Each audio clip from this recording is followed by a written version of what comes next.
Greetings, everyone.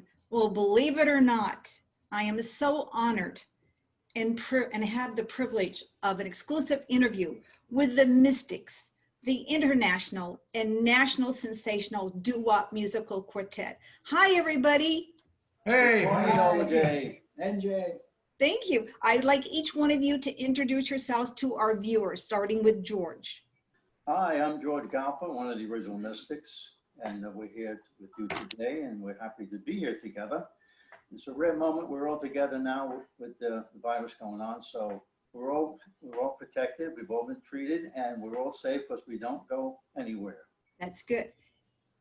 Hi, Rocky Marsicano here with the Mystics 8.5 years. Good to see everybody. Stay safe. And Phil. Hi, I'm Phil Cracolici, original lead singer of the Mystics. How's everybody out there? Great. And Ralph? Hi, I'm Ralph Varrone. I've been with the Mystics 2 years and having a great time. So wish everybody all good health. Stay well. That's right. It's important. All right. I want to take everybody back in a time capsule. If you can imagine the early 1950s and the 1960s, where kids were jumping rope, dancing in the streets, trips to Coney Island, and romantic sea breezes. And where actually neighbors were out talking to neighbors. What a wonderful thing. And then we had 5 Italian teenagers rushing home from school, pushing aside their homework and munching on their favorite snacks, devil dogs and Yankee Doodles. Then sneaking off to find an empty street corner that wasn't controlled by the mob to practice their harmonizing. So George, I'd like to start with you. What compelled you to sing? Well, it all happened in a little town called Brooklyn, New York. with. And, you know, just listening to the radio then and the songs that were out gave us the feeling, and you know, we just got into it. We loved harmony. Mm-hmm. Just were trying to mimic them at the time, and it's before we learned how to sing naturally. But we did get together, and we did manage to achieve it. And the rest is all history from there. But we enjoyed it every minute of it. The '60s were great times for all. And when you said it started in Brooklyn, New York, it was really what, near 86th Street and 18th Avenue? Well, that's where Phil lived, and we used to hang out there. There's a lot of places we did go to. There was the pool room that we used to go to at the time, Kelly's pool room, Mm-hmm. and we used to rehearse down there. Any place that we could, we went and rehearsed. So at the 86th Street and 18th Avenue is where Phil Cracolici lived with his parents at the time. Okay, Phil, what compelled you to sing? What compelled me to sing? I just loved the music. That was it. I started, I guess, in the 7th grade. A friend of mine who was in the same class, he was singing in confraternities, and I got interested in that, and we started singing together as duets, and that's when it really started for me. Okay, then how did the early stages of a harmony like barbershop, gospel, and pop contribute to the development of the doo-wop music? And we can start with George or Phil. Well, it all came down to the sound of harmony, which we love so much to do.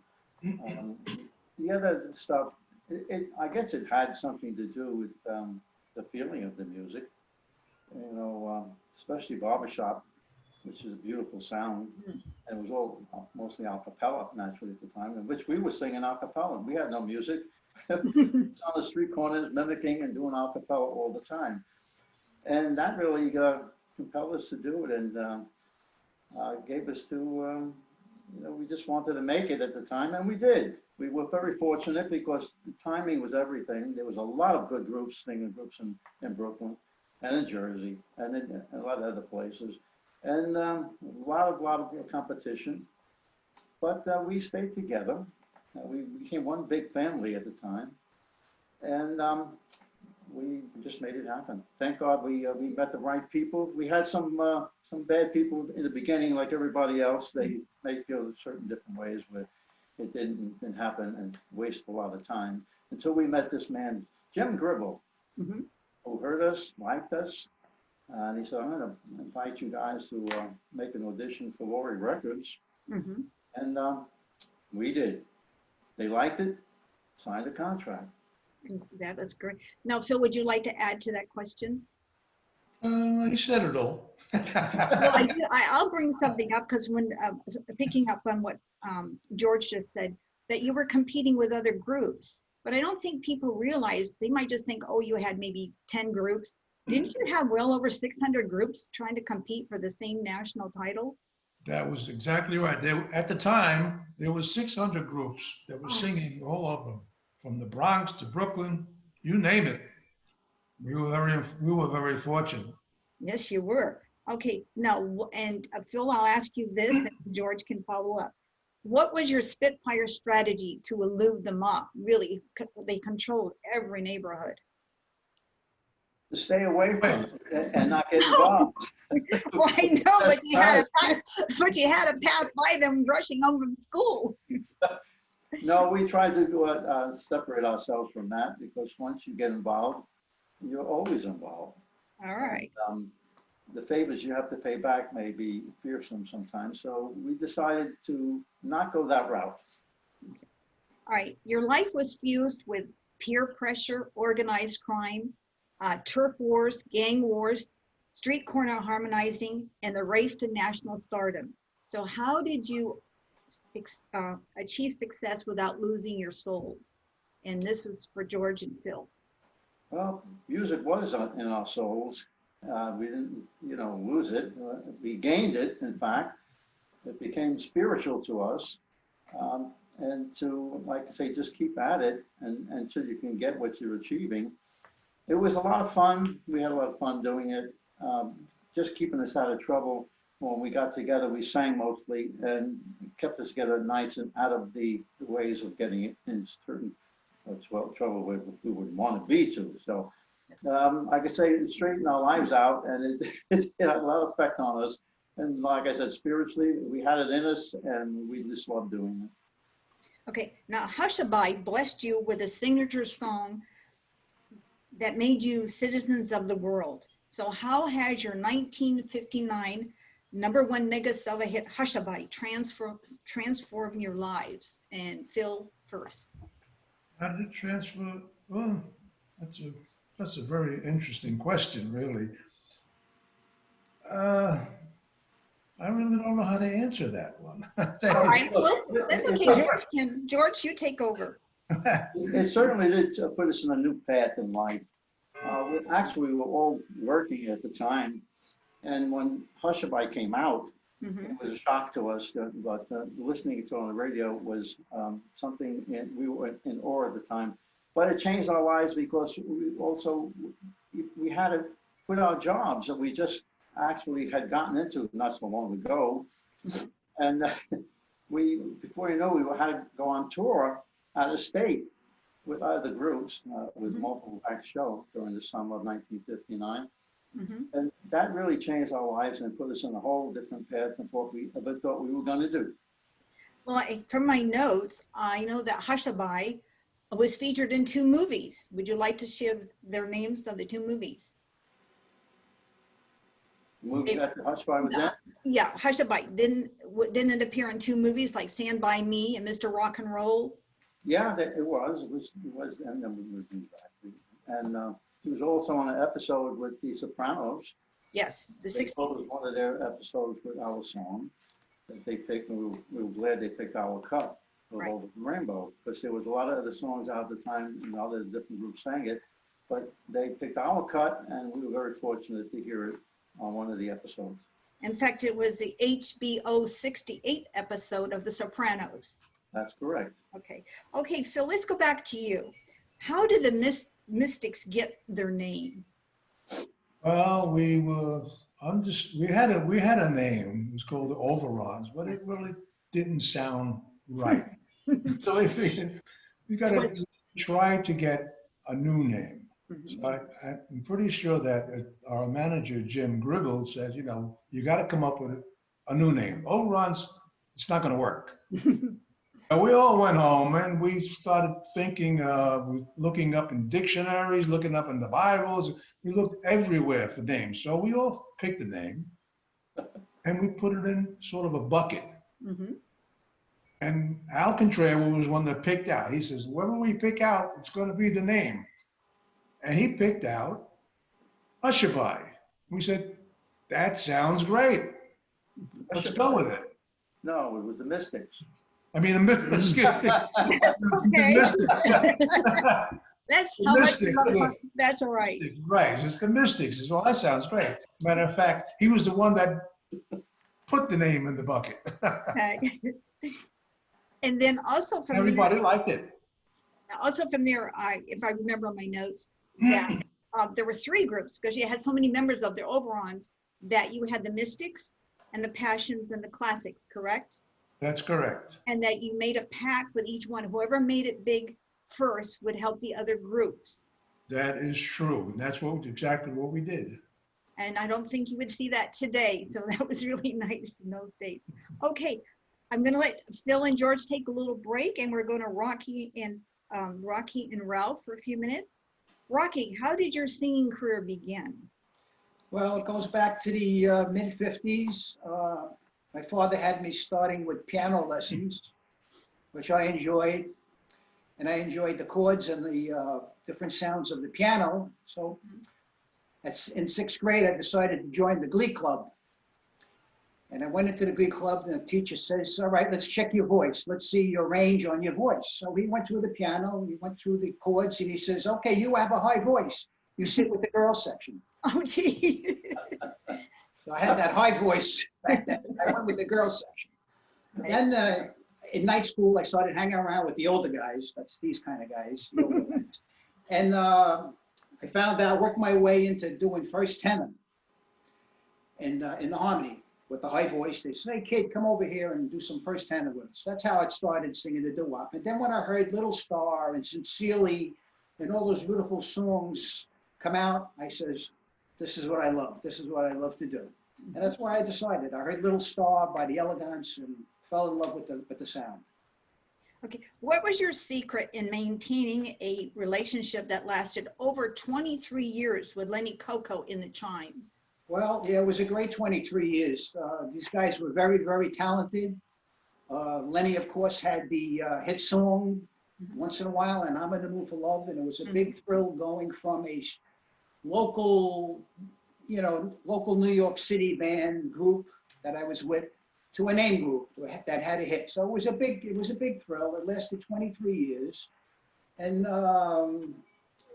the most fun about it was doing all these big shows, Radio City Music Hall, the Taj Mahal, with guys like Jackie Mason, the comedian opening for us, and being with all these other great doo-wop groups. That's and all the fun we had on the road. That was my fun. Okay. What were your fondest memories of working with Lenny Coco in the Chimes, Jay Siegel, the Tokens, in the Manhattan Skyline? Well, again, they're all talented guys. It was just a special feeling, being on stage with these guys. And of course, like I said, on the road, backstage, doing like 50 gigs a year with the Chimes for many years until it slowed down. And all the laughs and the fun and the camaraderie that we had with each other. That's my main memory. Okay, Rocky, what skills are needed to succeed in singing besides a great voice and a distinct style? Well, thank you very much for that. I think the main cause of me keeping a fairly high first tenor voice is not to smoke, to be healthy, to have a great attitude about life, and learn how to enjoy your company and your friends. And you're not getting a raise.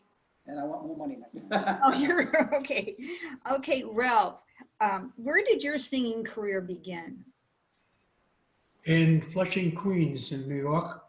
I started singing right around the time Hushabye came out in 1959. I think I was 16 at the time. And a couple of guys from the neighborhood started a group, and I first recorded with a group called the LJs in 1963. And unfortunately, that's when the music started to change. The British invasion came in. So the song never really had a chance. And my little career only lasted like 4 years, and then it stopped because of the British invasion. I just stopped singing.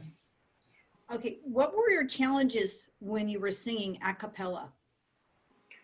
Well, we really didn't know what we were doing. Oh, We didn't know what key we were singing in. I mean, you would just go out on a summer night and there'd be 4 or 5 guys and you'd be singing, let's take a song like Gloria. One night you'd sing it in one key, next night you'd sing it in another key because you have a different lead singer, and you were getting a great education learning how to harmonize, but not knowing a thing about music. We didn't know B flat from G or anything else for that matter. So it was quite an education. now, didn't you sing with a group called the Traditions? Yes, I sang, but that was 20 years later. That was in 1984. I did join, I was the last one in on that group, and I lasted with them for 2 years because I wanted to go to a band that had music, because a cappella, there wasn't much work for a cappella groups. So I kind of left that group in '86 and joined Risky Business. Okay, and since you did take a 20-year hiatus from singing, what motivated you to return to the doo-wop circuit in the 1980s? Well, a lot of the music was starting to come back in a big way. Mhm. So I just figured, you know what? I haven't done it in a while. Mhm. And like the rest of the guys, I just love that music and love to harmonize with guys.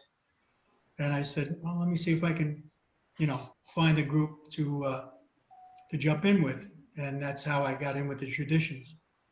Okay, what was your secret for a 26-year relationship with Risky Business, where you performed not only as a lead singer, but as a band leader? That was quite a ride. We started in '86 and we had a couple of personnel changes right away. We started with a girl in the group, and then we wound up with just 5 guys and backing musicians. And um, it was a lot of fun. It was a great 26 years. Trying to keep a band together for that long with 8, 9 guys sometimes was a challenge. But we had a great time. We did, I don't know how many gigs, and they're still going today. There you go, still going, believe it or not. Well, I believe that Risky Business, wasn't it recognized as a premier oldies band in Long Island? We worked more than everybody, yeah. But it was a lot of fun. It certainly was. All right, now we're going to have some more fun, and this is going to go out to all the Mystics. So whoever would like to chime in, then the others can follow. The Mystics have created a timeless sound that has drawn international fans and generation of loyal listeners from all over. What is the future of the doo-wop music? Who would like to go first? Oh, the future of doo-wop? Well, we are keeping doo-wop music alive today. We're having more fun today than we did years ago, actually. And why is that? Well, because we enjoyed it more. We're older now, we're more mellow, and we think that's the best part of our lives at the moment, actually. The marketing for our records are not there no more. The people of our age don't buy our songs anymore. It's the younger people that are making it today and famous and making a lot of money with it. But we keep it alive by doing the live shows we do and travel all over. And we enjoy doing it. Well, perhaps in the near future, hopefully we have TV producers and directors listening to the interview. They'll tap you for your own, either the Mystics special or the Mystics sitcom. I think that would be great. That would be great. Okay. The internet has changed the musical landscape dramatically. What advice would you give the next generation of the doo-wop artists? Advice to doo-wop artists? If you're into it and you enjoy doing it, do keep it up. You never know when the break comes at the right time, the right moment. If you do it for people and you meet the right people, you can become successful at it and enjoy it as much as we did. And what were your emotions, Phil and George, after being inducted into the Doo-Wop Music Hall of Fame? And I believe that was in 2015 in Los Angeles. Yes, that was a great feeling. Okay, George. Yeah, I mean, it was we were honored to be, accept that, that option that we had. It was just a great feeling. It took many years to get there. And when it happened, we were very much surprised. Okay. Not to forget that the Mystics were nominated for the East Coast Hall of Fame also. That's Yeah. coming, yeah. Oh. The nomination was there. Right. And people had to vote for that on the East Coast, right? Or could people anywhere vote for you? There's a lot of people that were nominated, and Yes. we're going to see who's going to be successful with this one. So time will tell. If it's us, we'll be very honored again. Oh, it would be. Happy. Okay. Who in the group has ever dealt with performance anxiety, and how did you cope with it? Phil, Ralph, George, Rocky? Well, I could say I have anxiety every time we're announced to go on stage. I always get that feeling. We always get a rush. My palms and my hands start to sweat. And it's a feeling that when you get announced, if you do not have this feeling of anxiety Mhm, and nervousness, mhm. then you ain't normal, because this is what every one of us entertainments have. When they introduce you, and now here are the Mystics, you know it's time to go. It's the anticipation, waiting backstage. But the moment you go on and open your mouth, it's gone. Well, I know Yeah, then it's just a normal thing. from watching the videos of your performances, I know I find them to be captivating, exhilarating, passionate, mesmerizing. I mean, so if anyone hasn't had the opportunity to see you in concert, hopefully in 2021, they'll be able to buy tickets and follow you around the United States, and hopefully someday in Sacramento, California, or Folsom, California. Well, we performed in California before, and we'd love to go back again. But we want you to come up north. Yeah, well, it'd be our honor to do that. We'd like to perform all over. I'd rather stay in the States this time. Going overseas in Europe is just a little rough when they're traveling. So if we can keep it here, it'd be a blessing. And I don't think it's going to be a problem now with the way things are with the virus and everything else. I'd be afraid to travel right now anyway. But keeping it in the States would be a good thing. Well, I have a dream for you, or a wish, that once we, we don't have this virus anymore, that one of the trips that you do take would be to perform before the Pope. I think that would be a really high honor. That would, actually. I guess Not right now. I make an exception for that. Okay. All right. What is the landscape like when an artist is struggling to make it? How about Ralph? Phil? Struggling to make it. Yes. What is, Well, We all- but we didn't make it. It's something that I felt I missed out on. I would love to have been in George and Phil's shoes and be an original member. I mean, I'm thrilled that. well, I'm you're here not. now, Yeah. But I would have loved to have done it back in those days and gone touring, and but I was a little younger, and it just didn't happen. But I'm making up for lost time now. So. All right. What about Phil? What would you say? What was that question? Oh, okay. What is the landscape like when an artist is struggling to make it? Oh, I don't know. It's Here, how about being scary? Maybe a little bit scary? yes. It's tough. It's a tough situation. Like I said, there's so much competition you have to come up with. You have to come up with something special and have a niche that seems to connect with people. And if you're not struggling with that, then you're okay. Well, Well, the joy. The people that are calling in, they want to know where they can view this and ask questions. A lot of people aren't aware of the information. I'm sorry. You want to know how they can ask questions? Fans, yeah, there's some fans are Yeah. calling here and want to know, or they're texting us how they can come into this interview I and ask don't, questions. okay, I don't think we can't do that, because remember, we're recording it instead of going Oh, okay, live. so there's nobody can call in at the time. No, but what we can do is once we, when Margaret and I post this, in my comments, I can encourage people to, to send in their questions, and you can see it on, the feed, and then you can answer them that way. Because we had a choice to go live, and in case something happens, or to record. And I think we made a decision together, I hope, to record it.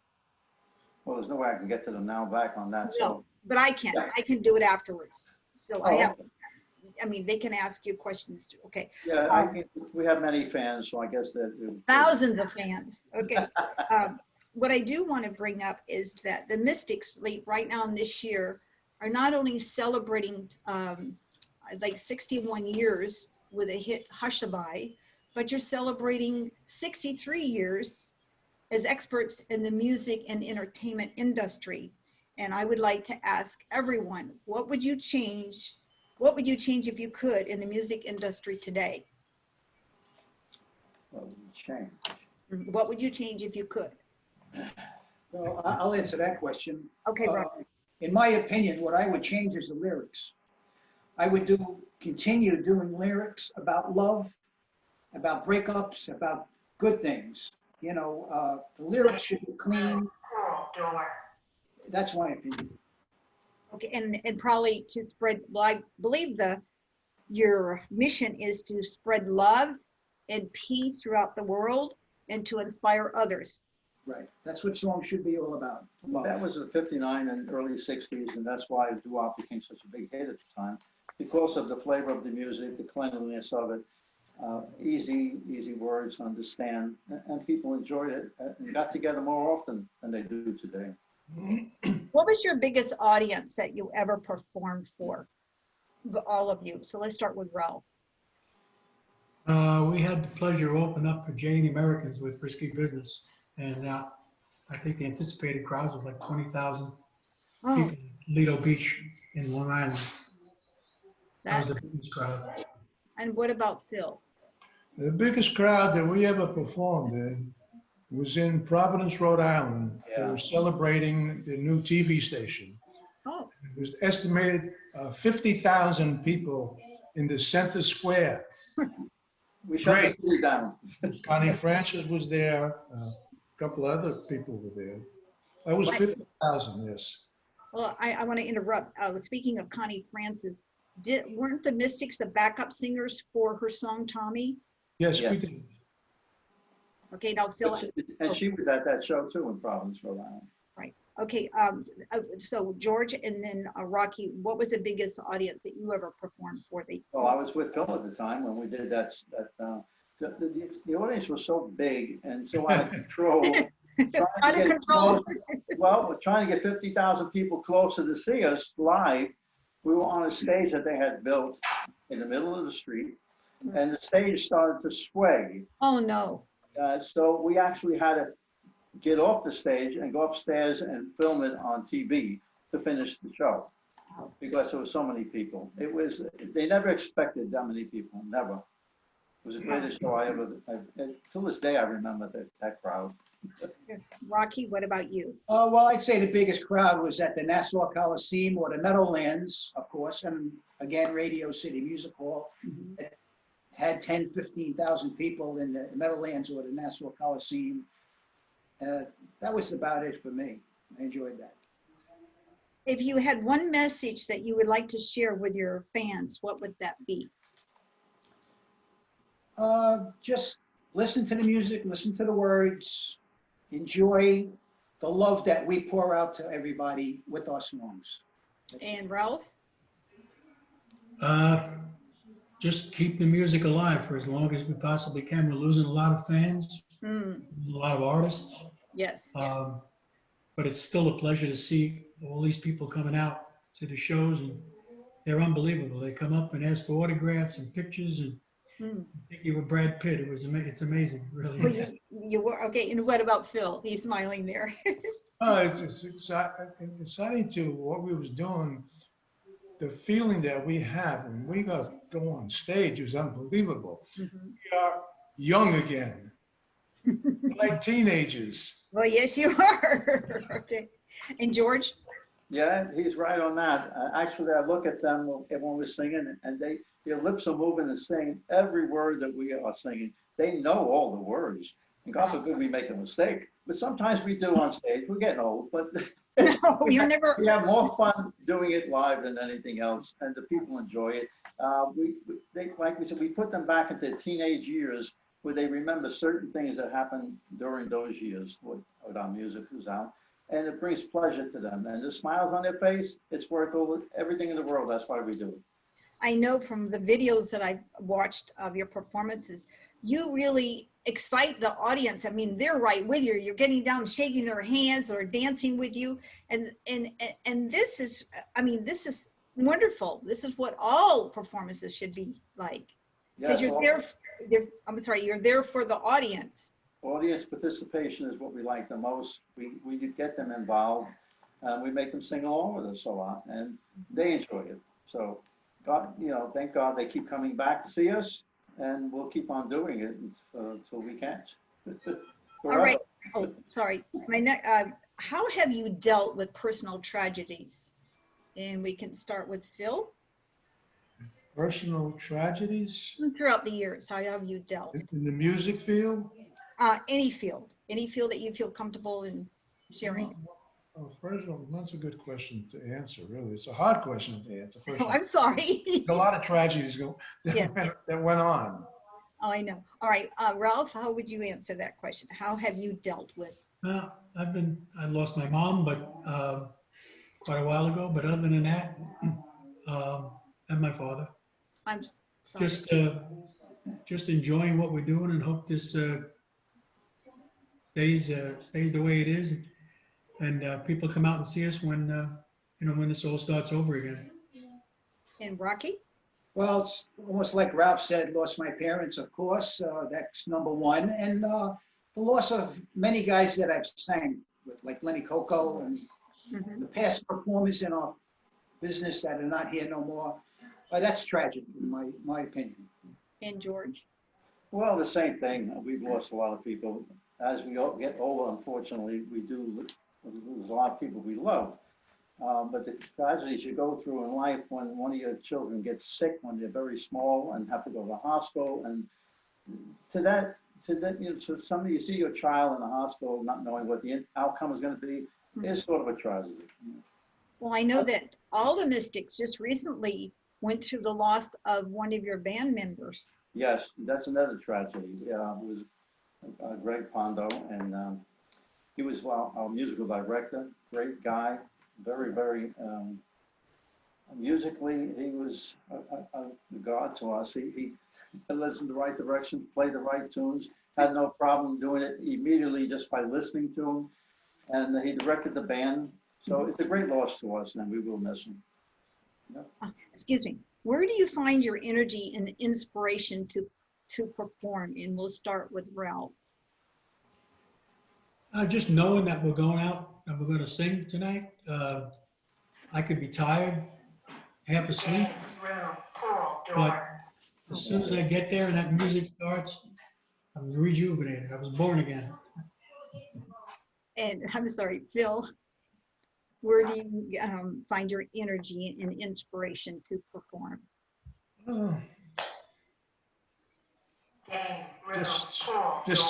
Just sing. Just to be singing. And George? Inspiration? Yes, where do you find your inspiration and energy to perform? Well, the inspiration today is that we can still do it, and we have more fun doing it today. And you're getting paid more money too. Yeah, exactly. Well, we don't do it for money. You're not going to get rich doing this today. Right. We enjoy it more than we ever did before. And the inspiration that we had from when we began listening to all the great groups and people that sang our music that we enjoyed so much and cherished, and we still do. And Rocky? Oh yeah, I've got my inspiration from, like George said, some all the great groups that have been out there that we learned from, the R&B groups that started this whole harmony thing. And I get our inspiration by the talent that I'm with now. They inspire, the guys that I'm with now, the Mystics, they inspire me to sing the best I can. Okay, now George and Phil, both of you have served in the United States military. George, you were in the Air Force, and Phil, the Navy, right? So how has serving in the military service influenced the way you live your life today? And we'll start with George.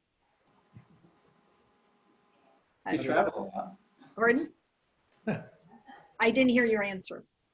Bill, tell them how you traveled in the Navy. Oh. How did it affect me in the Navy? Yes, how has it, oh, Well, to fill my life and what I was doing, protection. I enjoyed doing it. mhm. And where did you travel? Where were you stationed? We traveled mostly, went to Spain, France. Ah, Didn't do hit much ports, but we just traveled around. And I was on a destroyer. okay. In fact, the name of my ship was the Joseph P. Kennedy Jr. It was named after the son, Joseph, who died Yes. in the Second World War. And I was on his ship. And George? Well, I was in the Air Force National Guard and stayed locally in Brooklyn at Floyd Bennett Field for 6 years. And we were always ready, especially when the Cuba thing came about with Russia. We were on standby, which was quite nerving at the time. But we were glad that we could serve our country anytime they needed us. We were there and ready. Well, I know you just mentioned Brooklyn, New York, so I want to go back to that a little bit. Weren't you just recognized with something very special from Brooklyn, New York? And isn't their theme Lullaby Hushabye? Isn't here? Did you hear the question, George? Not really. Oh, I'm sorry. Okay, I'll say. When you mentioned the word Brooklyn, New York, I just want to mention, didn't Brooklyn, New York just recognize you as something very special, the whole group? And then isn't there a lullaby named the Hushabye? Brooklyn. Well, it was a lullaby. Yes. And I guess we got the name from Little Star. We got the same flavor from Little Star at the time. It was another lullaby, almost. So we enjoyed that kind of singing. And we were very fortunate they wrote a song for us that filled that type of music. And it was today everybody knows Hushabye because of its a lullaby flavor. Yeah. And everybody knows the words no matter where we go. We went over to Europe and they couldn't speak English, but they sang Hushabye. Well, Phil, weren't you the lead singer originally for Hushabye? Yes, I am. Okay, and weren't you also the lead singer with the follow-up song, Don't Take the Stars? Yes, I am. See? You're Yes, so I was. honest. You gotta share this with us. You just gotta share. Okay, speaking of Hushabye, and I mentioned that one of your original and founding members, Al Contreras, was it? He authored the book. So hopefully this would be a great gift to give your loved one coming up for the holidays. But staying with that, is anyone in the group planning a sequel to Hushabye? It's a true story about the mystics, the music, and the monks. So is anyone thinking about writing another sequel or producing maybe a TV special? Well, we did. We actually didn't have songs that we thought would be sequels. But Lori didn't care for that at the time, or else we would have recorded what we wanted to record. It was the things we wrote that we thought would be a big hit at the time. And to do it now is a little too late. Like I say, the market is not there as it used to be for our type of singing. We wish it would come around again, but in cycles, everything does come around again. Hopefully the youngsters of today will start picking up more of our type of music we had years ago. Now, if you could choose your venues for the future in 2021, what would be some of your top venues that you would like to perform in? Top venues? Yeah, top venues. Any top venues maybe that you haven't been invited to or haven't had an opportunity to? Oh, well, I'd like to go back to Radio City again and do a show there. We did it years back with all the originals at the time, and that was a great show. Anything today that is possible to get big crowds in is what we'd like to do if it's possible. Okay. Well, before we leave, I'm going to give you an opportunity to address the viewers because I know we have thousands of them all over the world. Phil, what would you like to say to the audience, your viewers? Just listen to our music. Our music tells a story. And you can learn a lot from the words of of songs. And Ralph? Well, I would just like to thank him for the participation and keep coming out and enjoying his great music. It was simple music, 3-4 chords on a guitar or piano, and but the words are meaningful. A lot of music today, the words are not so meaningful. But just have a good time with it, enjoy the music, and try to remember what it was like back in the 1950s and 60s. So much fun. Okay, and Rocky? Well, again, it's good, clean, non-suggestive music. That's what we bank on today. Mhm. People should show the love and see the love in the music that we sing. Otherwise- And George? Well, I want to thank you for giving us the opportunity to be here for all our fans that are listening and watching today. We're grateful for that. And hopefully they could keep watching us and coming to our shows in the future and enjoy what we do. Well, I will be posting your website so people can check your 2021 concert tours coming up. And before we leave, I just want to say how blessed I am, how honored I am that you were able to grant me the exclusive interview to have all the 4 Mystics under the same umbrella. I really appreciate that. It's our pleasure to be here with you today, and to everybody else that's able to see this video. And We're honored to be here. And going back to the book that Yes. Contreras, Yes, but did you want to bring that up, or? yes, would you go ahead, George? Well, it's Hushabye, Mystics, the Music, and the Mob. It does tell our history, biography of everything we went through, so up to today's, actually. So if anybody's really interested and wants to know the history of the Mystics, I would suggest that they can purchase the book on Amazon or any bookstore that right now is going real well in town. Well, that's, and I have my copy. One of these days, I'm going to have you all autograph it too. Anyway, I'm sorry. Before we leave, I want to personally thank Joni Sperling. Joni is a Mystics manager, and she keeps everybody on their toes, and she's been more helpful to help me really land this exclusive interview to make my dream come true. I also want to take time to thank Margaret Andrews, who's been acting as our technical consultant, and she loves the Mystics too. And I just want to wish everyone have happy holidays coming up. And before I do leave, perhaps we could join again in sometime early spring 2021, maybe in between your concert tours, and do something where you're actually traveling, like a short Zoom interview.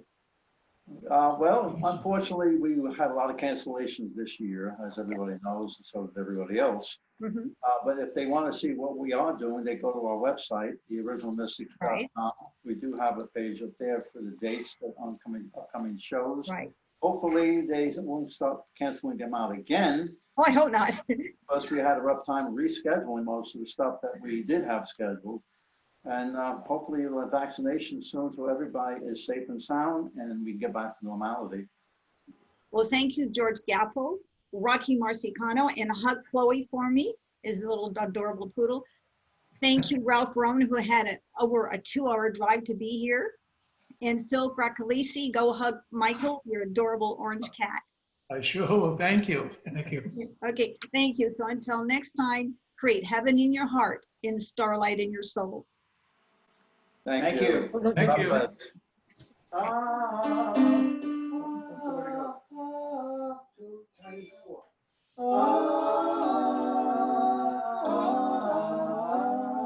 It's not gonna work that way. Yes, it is. How'd that sound? No. This is great. That's Hold on, good. hold on. I got it.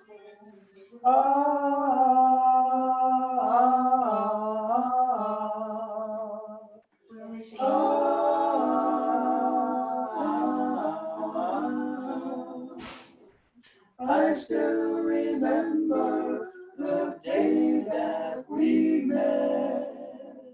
Your smile is something I'll never forget.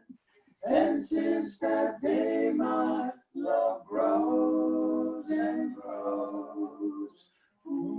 And that's the way it goes. the way it goes. I spent a lifetime just waiting for you. But from now on, dear, my searching is through. For you can make all my dreams come true.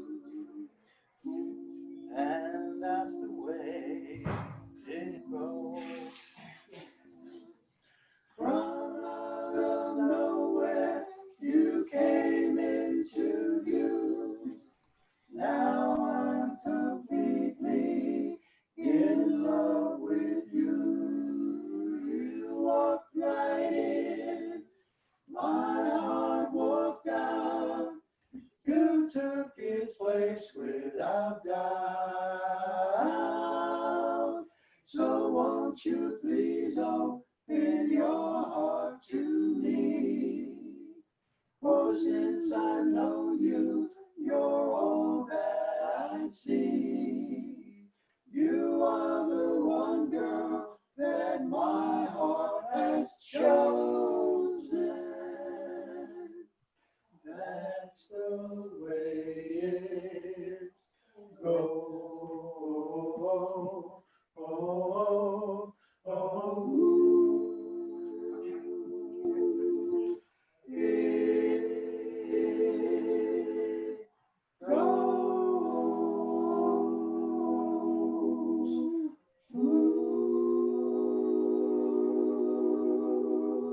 That's for you. Thank you That's the way it so goes. much. That was beautiful. What an honor.